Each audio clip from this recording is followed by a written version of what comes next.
सुबह 10 बजे सरकार और प्रदर्शनकारियों के बीच बातचीत के आसार थे और रात के 10 बजे बातचीत के सारे आसार खत्म हो गए हैं।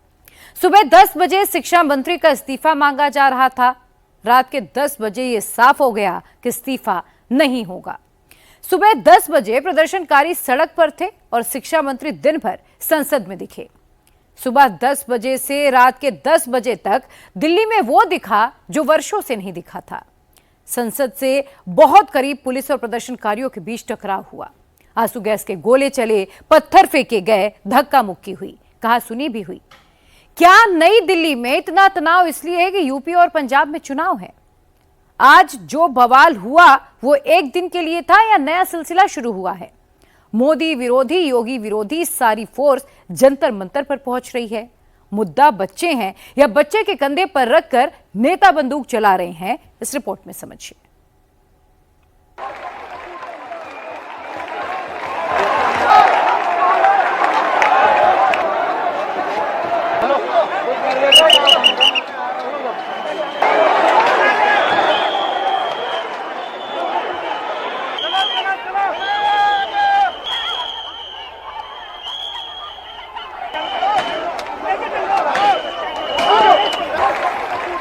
तो ये तस्वीरें उस वक्त की है जब प्रदर्शनकारी सड़कों पर उतरे थे और संसद के बेहद करीब पहुंच गए थे और पुलिस फोर्स उन्हें रोकने की तमाम कोशिश कर रही थी। दिन भर ऐसी तस्वीरें भी आती रही जब पुलिस और प्रदर्शनकारियों के बीच झड़प जैसी स्थिति भी निर्मित हुई, जिन्हें कंट्रोल करने के लिए पुलिस ने टीयर गैस फायर की। यहाँ पर वाटर कैनन का भी इस्तेमाल किया गया और प्रदर्शनकारियों को ये समझाइश देती जा रही कि प्रदर्शन की इजाजत नहीं है, आप जंतर मंतर पर वापस लौट जाएं। संसद मार्च की जो अनुमति है वो नहीं दी गई। इसके बावजूद जो प्रदर्शनकारी हैं वो संसद की तरफ कूच करते हुए नजर आए। जगह जगह बैरिकेडिंग्स तोड़ दी गई। जो पुलिस की गाड़ियां थी उन्हें भी निशाना बनाया गया। यहां तक कि मीडिया की गाड़ियों को भी नहीं बख्शा गया। आपको बता दें कि संसद के आखिरी बैरिकेड्स तक प्रदर्शनकारी पहुंच गए थे और बड़ी मुश्किल से सुरक्षा कर्मियों ने उन्हें वहां रोक दिया। इसके बाद जो संसद का मेन गेट है उसे बंद कर दिया गया।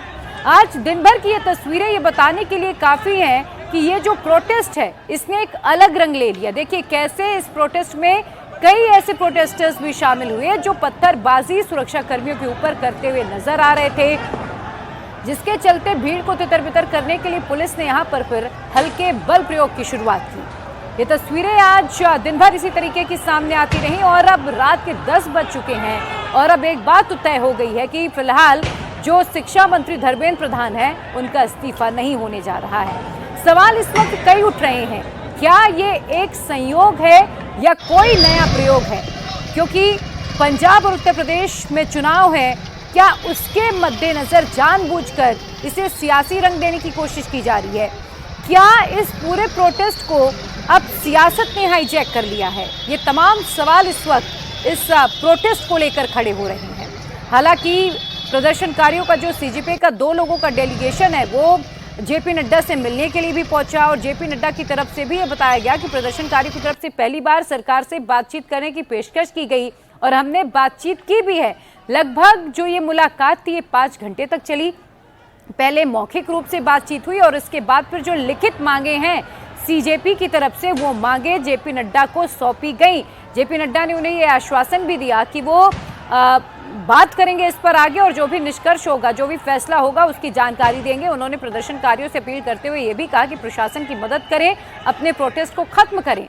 आपको बता दें कि जब पुलिस ने समझाने की कोशिश की तो कुछ प्रोटेस्टर्स तो वापस चले भी गए, लेकिन कुछ प्रोटेस्टर्स ऐसे थे जो मानने के लिए तैयार नहीं थे।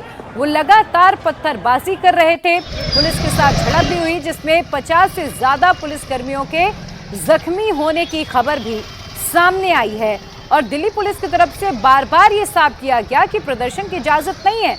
आज से ही मॉनसून सेशन की शुरुआत हुई थी और मॉनसून सेशन के दौरान ही आपको बता दें कि प्रदर्शनकारी संसद की तरफ कूच करने की कोशिश कर रहे थे और संसद मार्च का आह्वान किया गया था सीजेपी की तरफ से, जिसको पुलिस ने इजाजत नहीं दी थी। जंतर मंतर से कम 10,000 से ज्यादा की जो भीड़ थी प्रदर्शनकारियों की वो संसद की तरफ कूच करने लगी और जगह जगह जो पुलिस बैरिकेडिंग्स लगाई गई थी उन्हें तोड़ने का भी प्रयास किया गया। कई ऐसी जगह थी जहां पर जो प्रदर्शनकारी थे उन्होंने बैरिकेडिंग्स तोड़ दी और आगे बढ़ने की कोशिश करते रहे। पुलिस के साथ झड़प भी की, पुलिस की गाड़ियों को भी तोड़ा गया है। दिल्ली पुलिस की तरफ से भी अब कुछ नामजद लोगों पर भी केस दर्ज किया गया है और दिल्ली पुलिस की तरफ से कहा गया है कि किसी भी तरीके की अफवाह पर ध्यान ना दें। ये तस्वीरें उस वक्त की हैं जब जंतर मंतर से आगे जो संसद की तरफ जाने वाली अलग अलग सड़कें हैं, जो अलग अलग मार्ग हैं, उन्हें प्रदर्शनकारियों की तरफ से ब्लॉक कर दिया गया था। हालांकि सुरक्षा के मद्देनजर पुलिस ने हर उस मार्ग पर पहले से ही बैरिकेडिंग्स की थी जो रास्ता संसद की तरफ जाता है, लेकिन प्रदर्शनकारी अलग अलग रास्तों से संसद की तरफ पहुंच रहे थे। और आपको बता दें कि 100 मीटर की दूरी पर, संसद से महज 100 मीटर की ही दूरी है, जब प्रदर्शनकारी वहां पर पहुंच गए और अंतिम बैरिकेडिंग्स जैसे क्रॉस करने की कोशिश की, तब पुलिस ने वहां पर टीयर गैस फायर की।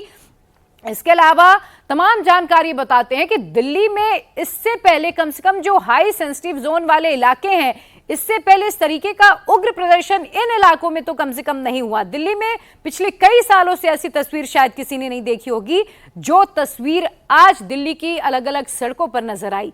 कई सड़कों को हाईजैक किया गया प्रदर्शनकारियों की तरफ से और इन्हें कंट्रोल करने के लिए CRPF, rapid action force, CISF, QRT team और दिल्ली पुलिस के जवानों को भी तैनात किया गया था। आपको बता दें इस पूरे प्रोटेस्ट के दौरान बताया जा रहा है कि 50 से ज्यादा पुलिसकर्मी जख्मी हुए हैं और कुछ छात्रों के भी हालांकि घायल होने की खबरें यहां पर जरूर सामने आई हैं। ये आज जो तस्वीरें इस वक्त आप अपनी टेलीविजन स्क्रीन पर देख रहे हैं, ये दिन भर कुछ इसी तरीके की तस्वीरें आज सामने आती रही। हालांकि अगर मैं 4 बजे की बात करूं शाम को, तो 4 बजे के बाद जो मार्च है वो थोड़ा ठंडा पड़ता हुआ जरूर नजर आया, लेकिन अभी भी जंतर मंतर पर प्रोटेस्ट चल रहा है। हजारों की संख्या में लगभग अभी भी जो प्रदर्शनकारी हैं वो जंतर मंतर पर इस वक्त रात के 10 बजे भी टिके हुए हैं। हालांकि पुलिस की तरफ से इस साफ किया गया है कि अभी तक कूच है वो आगे नहीं होगा।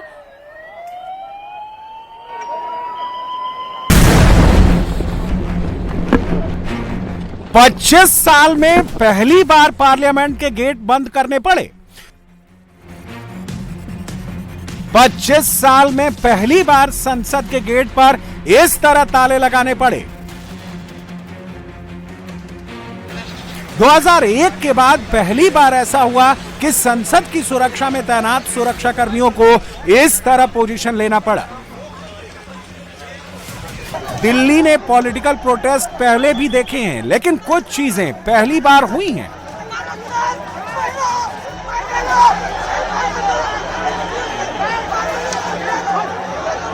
संसद सत्र के पहले दिन पूरी स्ट्रेटजी बनाकर संसद पर धावा बोलने का प्लान फेल किया गया और इसके लिए मिनिमम बल प्रयोग का सहारा लिया गया।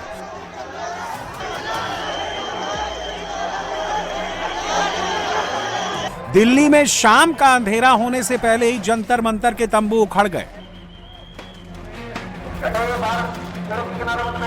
सरकार की तरफ से केंद्रीय मंत्री जेपी नड्डा ने सीजेपी डेलीगेशन से मुलाकात की और सीजेपी के अभिजीत दीपके ने संविधान की पॉकेट कॉपी हाथों में दिखाकर सेवा समाप्त करने का ऐलान किया। जो प्रोटेस्ट चल रहा था जंतर मंतर पर, अब वो पूरी तरीके से यहां से हट गया है। पुलिस की टीम यहां पर पहुंची। असल में जैसे ही प्रोटेस्टर्स ने, लगभग सुबह 10,000 के आसपास प्रोटेस्टर्स जंतर मंतर थे, लेकिन जंतर मंतर से निकलने के बाद 11:30 बजे के आसपास जब इन लोगों ने पार्लियामेंट में घुसने की कोशिश की, ये लोग संसद मार्ग पहुंचे और वहां पर पहुंचने के बाद पार्लियामेंट के बैक साइड पर चढ़ने की कोशिश की। पुलिस ने वहां पर भी इन लोगों को खदेड़ा और उसके बाद अभी की आप सिचुएशन देख सकते हैं। ये ही वो मंच है जहां पर लगातार प्रोटेस्ट किया जा रहा था। अभिजीत यहां पर प्रोटेस्ट कर रहे थे, सोनम वांगचुक यहां पर धरने पर बैठे हुए थे, भूख हड़ताल कर रहे थे और अभी की आप अगर सिचुएशन देखेंगे तो पूरे टेंट को यहां से हटा दिया गया है। सोमवार का जंतर मंतर हो गया, मंगलवार को फिर जंतर मंतर की तैयारी है। सोमवार को छात्र थे, मंगलवार को नेताओं की बारी है। आज जिस तरीके से तमाम वीडियोस आए हैं सामने, आप उठा के देख लीजिए। नौजवानों को जो पेपर लीक के खिलाफ आज सड़कों पर उतरे हैं, हम सब लोग भी थे उनमें, उनको दौड़ा दौड़ा के पीटा गया, आंसू गैस के गोले छोड़े गए, उनके साथ दुश्मन देश के नागरिक की तरह व्यवहार किया जा रहा है। नई दिल्ली में दिन भर जो हुआ उसे समझना बहुत जरूरी है। नई दिल्ली को काठमांडू और ढाका बनाने का प्लान क्या था, इसे कैसे एग्जीक्यूट किया जा रहा था और कैसे नाकाम किया गया, ये तफसील से बताते हैं। नई दिल्ली के लुटियन जोन में स्थित जंतर मंतर से नई संसद की दूरी 2 किलोमीटर से भी कम है। यहां से एक सीधी सड़क जाती है जिसे संसद मार्ग या पार्लियामेंट स्ट्रीट के नाम से जाना जाता है। जंतर मंतर से संसद की तरफ आगे बढ़ने पर अशोक रोड की क्रॉसिंग आती है। अशोक रोड से कटकर ली मेरिडियन गोल चक्कर से रायसीना रोड होते हुए भी संसद पहुंचा जा सकता है। आरबीआई बिल्डिंग के पास से कॉन्स्टिट्यूशन क्लब होते हुए भी संसद की तरफ एक रास्ता जाता है, यह रफी मार्ग है। चौथी सड़क है जनपथ मार्ग। कनॉट प्लेस से जनपथ मार्ग होते हुए ली मेरिडियन गोल चक्कर से रायसीना रोड होते हुए भी संसद भवन तक पहुंचा जा सकता है। आज दिन भर इन्हीं रास्तों पर बवाल मचा। सुबह 8 बजे जंतर मंतर। सीजेपी के जंतर मंतर प्रोटेस्ट में हजारों लोग जुट चुके थे। आमतौर पर जहां 1,500-2 हजार लोग जमा हो रहे थे, वहां 10,000 से ज्यादा लोग जमा हो गए थे। सुबह 8 बजे की ये ड्रोन तस्वीरें बता रही हैं कि मॉनसून सेशन से पहले संसद मार्च की कैसी तैयारी की गई थी। सुबह 8 बजे से ही जंतर मंतर पर भाषणबाजी चालू थी। तैयारी पुलिस ने भी करके रखी थी। जंतर मंतर को छोड़कर पूरी नई दिल्ली में बीएनएस की धारा 163 लागू कर दी गई थी। सुबह 5 बजे से ही जंतर मंतर के चारों ओर, विशेषकर संसद मार्ग पर भारी बैरिकेडिंग कर दी गई थी। सुबह 8:30 बजे राजीव चौक मेट्रो स्टेशन। जंतर मंतर पर भीड़ काबू करने के लिए राजीव चौक मेट्रो स्टेशन के कुछ गेट बंद कर दिए गए थे। राजीव चौक स्टेशन पर किसी को भी स्टेशन से बाहर निकलने नहीं दिया जा रहा था। सचिवालय मेट्रो स्टेशन के भी गेट बंद कर दिए गए थे। लेकिन भीड़ बेकाबू हुई तो मेट्रो स्टेशन के एग्जिट गेट को फांदते हुए आगे निकल गई। यहां मेट्रो के सुरक्षा कर्मियों ने किसी तरह के बल प्रयोग की कोशिश नहीं की। जो लोग मेट्रो गेट को फांद कर निकल रहे थे, उनको आराम से निकलने दिया गया। सुबह 10:15 बजे संसद भवन। सुबह 10:15 बजे प्रधानमंत्री नरेंद्र मोदी पार्लियामेंट पहुंचे। संसदीय कार्य मंत्री ने संसद में उनका स्वागत किया और प्रधानमंत्री मॉनसून सेशन से पहले मीडिया को संबोधित करने लगे। लगभग इसी समय जंतर मंतर पर हलचल शुरू हुई। सुबह 10:15 बजे जंतर मंतर। सुबह 10:15 बजे जंतर मंतर पर पहली बैरिकेडिंग तोड़ दी गई। दिल्ली पुलिस ने जंतर मंतर के चारों तरफ भारी बैरिकेडिंग लगा रखी थी। यंग प्रोटेस्टर्स ने उसे उड़ा दिया। इस दूसरे वीडियो में देखिए यंग प्रोटेस्टर्स ने कैसे लोहे की भारी बैरिकेडिंग को उठाकर पलट दिया। बैरिकेडिंग तोड़ने के बाद प्रोटेस्टर्स की भीड़ संसद मार्ग होते हुए संसद की तरफ बढ़ने लगी।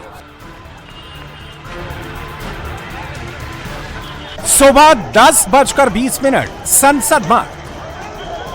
प्रोटेस्टर्स की भीड़ जैसे ही जंतर मंतर से संसद मार्ग थाने की तरफ बढ़ी, पुलिस ने लाठीचार्ज शुरू कर दिया। संसद का सत्र शुरू होने वाला था। प्रधानमंत्री, केंद्रीय मंत्री, स्पीकर और सांसद सब संसद भवन में मौजूद थे। भीड़ को संसद भवन पर धावा बोलने नहीं दिया जा सकता था, लेकिन सरकार का आदेश था ज्यादा बल प्रयोग नहीं करना है। पुलिस को प्रदर्शनकारियों को रोकना भी था, इसलिए लाठीचार्ज किया गया। लेकिन यह ध्यान रखा गया किसी प्रदर्शनकारी को जानलेवा चोट ना लगे। सुबह 11 बजे संसद बैठी और कार्यवाही शुरू होते ही हंगामा हो गया। बाहर सड़क पर पहले से हंगामा बरपा था। दोपहर 12 बजे संसद मार्ग। समाजवादी पार्टी के सांसदों ने डिंपल यादव के नेतृत्व में मार्च निकाल दिया। समाजवादी पार्टी का मार्च संसद मार्ग की तरफ बढ़ने लगा, लेकिन सुरक्षा बलों के अनुरोध पर इस मार्च को सांकेतिक ही रखा गया। लाठी चलाना, आंसू गैस के गोले चलवाना, प्राइवेट ड्रेस में पुलिस आकर के छात्रों को, युवाओं के साथ जो व्यवहार किया है। सुनने में आ रहा है कि कुछ इलेक्ट्रिक टॉर्च भी थी या डंडी, जो भी बोलेंगे उसको। लोगों को चोट लगी है, युवाओं के बड़े पैमाने पे चोट लगी है, बड़े पैमाने पे घायल हुए हैं। सरकार को ये उम्मीद नहीं थी कि छात्र नौजवान इतनी बड़ी संख्या में आ जाएंगे। ये सबसे बड़ा फेलियर है और किसी फेलियर के लिए ही आए हैं लोग। आप नीट की परीक्षा नहीं करा पा रहे हैं और जो परीक्षा कराई, जिस तरह से धांधली हुई है, सब बीजेपी के लोग शामिल हैं उसमें। जंतर मंतर पर जमा भीड़, बैरिकेडिंग तोड़ने वाली भीड़, बैरिकेडिंग उठाकर फेंकने वाली भीड़ और कनॉट प्लेस पर जमा यह भीड़ सीजेपी पार्टी के कैडर की नहीं है। सीजेपी के पास अभी तक कैडर बना ही नहीं है। मोदी सरकार के खिलाफ प्रोटेस्ट के लिए लेफ्ट पार्टियों के संगठन आइसा और एसएफआई ने अपने कैडर भेजे। चंद्रशेखर आजाद, रावण की भीम आर्मी के कैडर जंतर मंतर पहुंचे। आम आदमी पार्टी ने भी जंतर मंतर प्रयोग के लिए अपने कैडर भेजे। इस आंदोलन को बचाना हमारे हाथ में और इस आंदोलन को कमजोर करना हमारे हाथ में। मुझे 15 साल के सड़क का अनुभव है। वो बैठे हुए लोगों पे लाठी नहीं चला सकते और जंतर मंतर प्रोटेस्ट स्थल है, प्रोटेस्ट स्थल है ये। वो बैठे हुए आंदोलनकारियों पे लाठी चलाते। इसलिए मैं कह रहा हूं कि जगह बना के बैठ जाओ। भावुकता से आंदोलन नहीं चलते, आंदोलन नीति से चलते। अब तक आपने इस मंच से शानदार चलाया है, आज भी शानदार चलेगा, मन जिंदाबाद रहेगा। लेकिन बैठ जाओ, मैं आपसे फिर कह रहा हूं। तस्वीरें गवाह हैं कि जंतर मंतर पर आम आदमी पार्टी के नेता मनीष सिसोदिया, आतिशी मरलेना और आपके राज्यसभा सांसद संजय सिंह भी पहुंचे और आंदोलन जीवी योगेंद्र यादव भी जंतर मंतर पर थम्स अप करते नजर आए। 20 जुलाई 2026 संसद चलो का नारा दिया गया। सुबह 6 बजे से ही जंतर मंतर पे हजारों की भीड़ जुटनी शुरू हो गई। 8 बजे के बाद इस जंतर मंतर पे चल रहे प्रदर्शन का चेहरा बदल गया। हजारों की संख्या में युवा यहां पहुंचे और 12 बजते बजते ये युवा जंतर मंतर से होते हुए दिल्ली की इन्हीं सड़कों पे जा पहुंचे। इस समय हम अशोका रोड पे मौजूद हैं। मेरे दाईं तरफ नेशनल मीडिया सेंटर है और मेरे ठीक पीछे यहां से केवल 100 मीटर की दूरी पर संसद है, जहां तक युवा पहुंच चुके थे, ये प्रदर्शनकारी पहुंच चुके थे। वहीं पर इन्हें रोकने के लिए रेल भवन के पास 50 मीटर दूर वज्र वाहन तैनात थे, जिन्होंने आंसू गैस के गोले दागने शुरू किए। संसद की तरफ हजारों प्रदर्शनकारियों के बढ़ने की खबर जब संसद भवन पहुंची तो अफरा तफरी मच गई।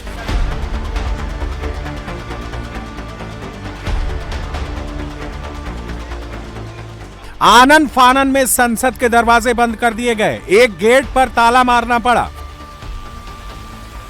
आज तक ऐसा कभी नहीं हुआ था कि प्रदर्शनकारियों का हुजूम संसद के इतने करीब तक पहुंच जाए।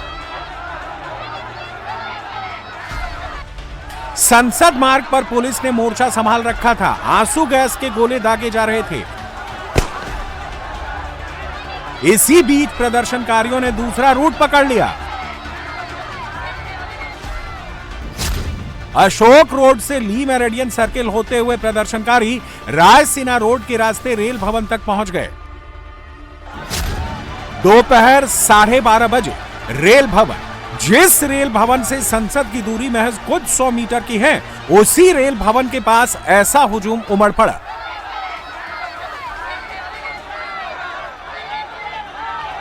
रेल भवन की संपत्तियों को बचाने के लिए रेलवे प्रोटेक्शन फोर्स और रैपिड एक्शन फोर्स भी मैदान में आ गई। जिस वक्त रेल भवन के पास आरपीएफ का एक्शन हो रहा था, India TV reporter Anamika Gaur वहीं मौजूद थी। इस समय हम संसद भवन से ठीक 100 मीटर दूरी पर है और आप देखिए कि प्रदर्शनकारियों को यहाँ पे खदेड़ा जा रहा है। आरपीएफ जो है वो आगे बढ़ रही है। संसद मार्ग तक ये पहुंच चुके थे प्रदर्शनकारी। रेल भवन, जहां से केवल संसद की दूरी केवल 50 मीटर की थी, वहां तक प्रदर्शनकारी पहुंचे। तो इस समय आप देखिए कि आरपीएफ की जो तैनाती है वो यहाँ पे हो चुकी है, बैरिकेडिंग कर दी गई है, लाठी चार्ज किया जा रहा है, सारे प्रदर्शनकारियों को यहाँ से खदेड़ा जा रहा है, लाठी का प्रयोग किया जा रहा है, बल का प्रयोग किया जा रहा है और यहाँ से फिलहाल शास्त्री भवन से संसद जाने वाली रोड को पूरी तरीके से खाली कराया जा रहा है। सीजेपी के प्रदर्शनकारियों को संसद पहुंचने से रोकना था, इसके लिए रेल भवन सर्कल को खाली कराना जरूरी था।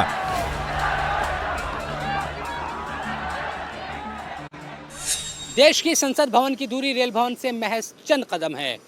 तकरीबन दिन के 12:30 बजे थे जब रेल भवन के सामने ही बड़ी भीड़ इकट्ठा हो गई और पुलिस के सामने एक चुनौती खड़ी हो गई कि इस भीड़ को आगे बढ़ने से कैसे रोका जाए। यहाँ पर बैरिकेड पहले से लगाए गए थे और बैरिकेड को और ज़्यादा मजबूत किया गया, पुलिस फोर्स को यहाँ पर बढ़ाया गया। कई आईपीएस अधिकारी यहाँ पर जिम्मेदारी संभालते दिखे ताकि वो भीड़ अंदर ना आ पाए। जब करीब 1.5 घंटे का समय हो गया और प्रदर्शनकारी यहाँ से नहीं हटे तो पुलिस ने हल्का बल प्रयोग किया और प्रदर्शनकारियों को यहाँ से खदेड़ा। उस दौरान कई जूते और जो चप्पल है वो यहाँ पर आपको पड़े हुए भी नजर आ रहे हैं। अशोक रोड पर यूथ कांग्रेस का ऑफिस है। यूथ कांग्रेस के दफ्तर के पास अचानक भीड़ बढ़ी।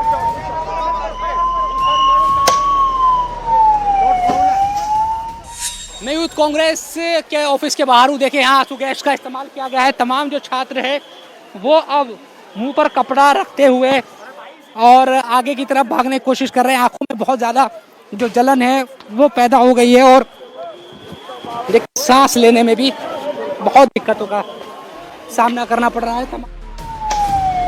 दिल्ली पुलिस ने अशोक रोड को सील किया तो प्रदर्शनकारियों ने दूसरी सड़क पकड़ ली। फिरोज शाह रोड पर पत्थरबाजी हुई। हनुमान रोड पर पुलिस वैन में तोड़फोड़ की गई। जनपथ रोड खुला था इसलिए उस रोड पर फुल बवाल हो गया।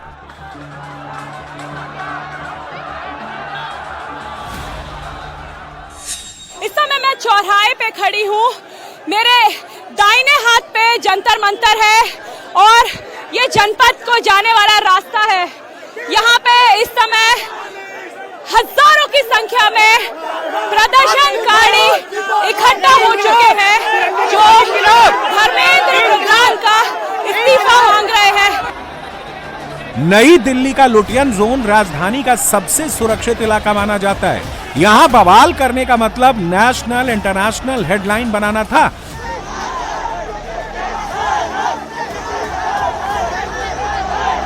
अगर प्रदर्शनकारी किसी तरह संसद भवन पर धावा बोल देते तो कुछ भी हो सकता था।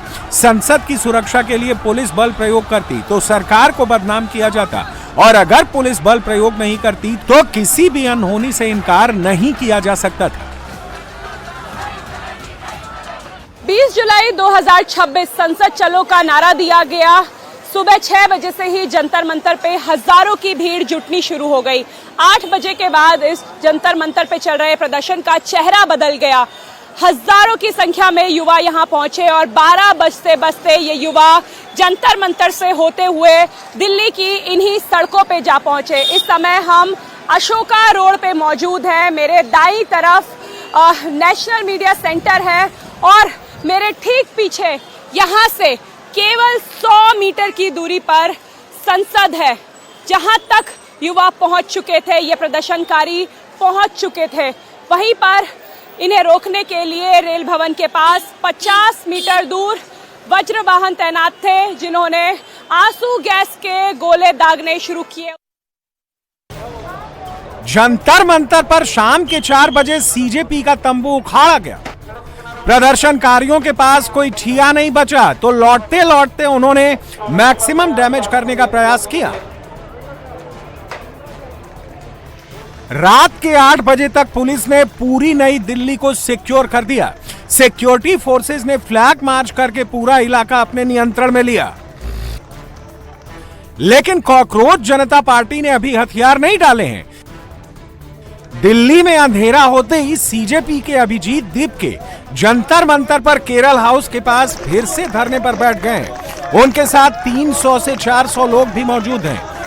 आज जो दिल्ली पुलिस ने करा है, आज जो स्टूडेंट्स को मारा है, जिस तरीके से स्टूडेंट्स का सर फोड़ा है, वो बहुत ही शर्मनाक है। इसके वजह से पूरी दुनिया में हमारे देश की बदनामी हो रही है। और दिल्ली पुलिस ने ऐसा क्यों करा, ये सबको पता है। ऊपर से ऑर्डर आए थे, नरेंद्र मोदी और अमित शाह से ऑर्डर आए थे। दिल्ली पुलिस ने 12 साल की बच्ची का सर फोड़ा है। एक लड़की के छाती पर पैर दिया है दिल्ली पुलिस के मेल ऑफिसर्स ने। जिस 12 साल की बच्ची का सर फोड़ा है वो एक मेल पुलिस ऑफिसर ने फोड़ा है। और इसी के चलते ये देखते हुए बहुत दुख के साथ ये मुझे कहना पड़ रहा है, सोनम सर ने अपना अनशन जारी रखने का घोषणा की है। सोनम सर का ये कहना है कि जिस तरीके से पुलिस ने स्टूडेंट्स को मारा पीटा, उससे उन्हें काफी दुख हुआ है और उसके चलते वो अपना अनशन जारी रखेंगे। और सोनम सर अगर अपना अनशन जारी रखेंगे तो ये उनकी जिंदगी के लिए बहुत बड़ा धोखा है। कॉकरोच जनता पार्टी की सबसे प्रमुख मांग धर्मेंद्र प्रधान का इस्तीफा है। धर्मेंद्र प्रधान आज पूरे दिन संसद में रहे। लोकसभा जब जब बैठी वो संसद में ही दिखे।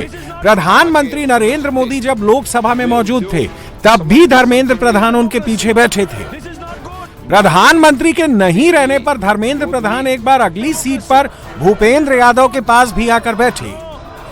इन तस्वीरों से लग रहा है कि धर्मेंद्र प्रधान की कुर्सी अभी सेफ है। 2 बार हम लोग जेपी नड्डा जी से मिले। हम लोग 12 बजे यहाँ पे आए थे एंड हम लोग की मीटिंग करीब 2:15 2:30 बजे हुई।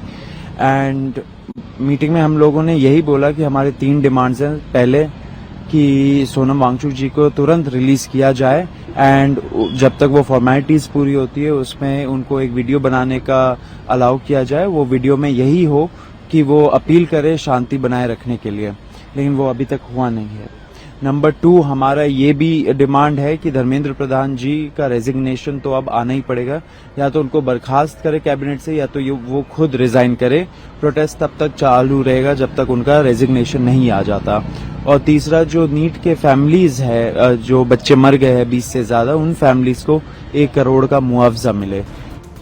सरकार जेपी नड्डा के जरिए सीजेपी से बात जरूर कर रही है, लेकिन धर्मेंद्र प्रधान के इस्तीफे वाली मांग मानना अब मुश्किल लगता है। Prime Minister Modi is the most anti-youth Prime Minister India has ever had. The boys and girls who are walking the streets of Delhi are not criminals. They are demanding their rights. Their rights are to have an education system that respects them, to have an education system that is fair, to have an education system that is working. There's absolutely nothing wrong in what they're doing, and it's disgusting what the government is doing and what the police is doing. Delhi में दिन भर के बवाल में Delhi police के 10 अफसर समेत 50 से ज्यादा पुलिसकर्मी घायल हुए हैं। लाठीचार्ज और पत्थरबाजी में कई प्रदर्शनकारियों को भी चोटें आई हैं। 70 से ज्यादा प्रोटेस्टर्स को डिटेन किया गया है। पुलिस के पास प्रोटेस्ट के सैकड़ों वीडियो आ चुके हैं। कल से दिल्ली पुलिस का इन्वेस्टिगेशन शुरू होगा।